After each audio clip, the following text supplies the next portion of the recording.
আচ্ছা 27 তারিখ আন্দোলন করতে গিয়ে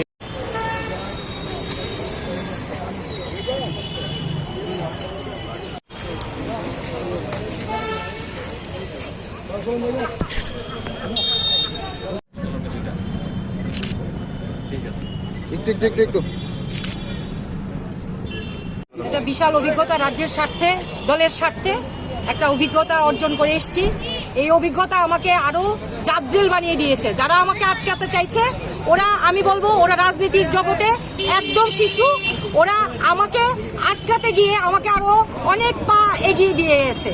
ওদেরকে আমি ধন্যবাদ জানাই আমাকে আরো একটা বিশাল অভিজ্ঞতা অর্জন করার জন্য, যেটা আমার বাকি ছিল। আমার রাজনীতি জীবনে যে জেল খাটাটা বাকি ছিল সেটাও আমাকে খাটিয়ে দিয়ে আমার এখন দলের প্রতি আমাকে আরো বেশি বানিয়ে দিয়েছে, মানে একনিষ্ঠ বানিয়ে দিয়েছে। এখন আমি কংগ্রেসের জন্য, দলের জন্য, নেতাদের ডাকে যখন খুশি ঝাঁপিয়ে পড়বো।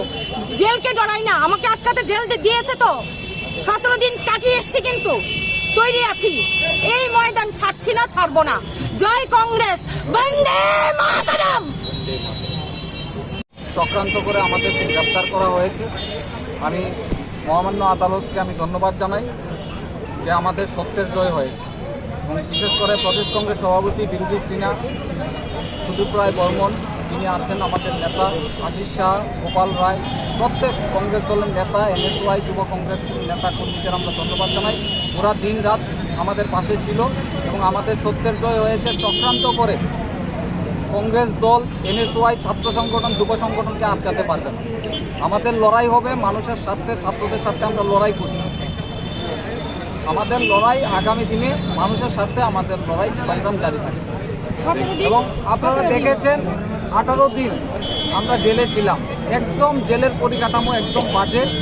এবং মুখ্যমন্ত্রীকে ধন্যবাদ জানাই আতপ চাল খাওয়ানোর জন্য। চক্রান্ত করে আমাদেরকে গ্রেপ্তার করেছেন, আমরা নির্দোষ ছিলাম। সত্যের জয় হয়েছে, লড়াই হবে, একদম লড়াই হবে। ধন্যবাদ।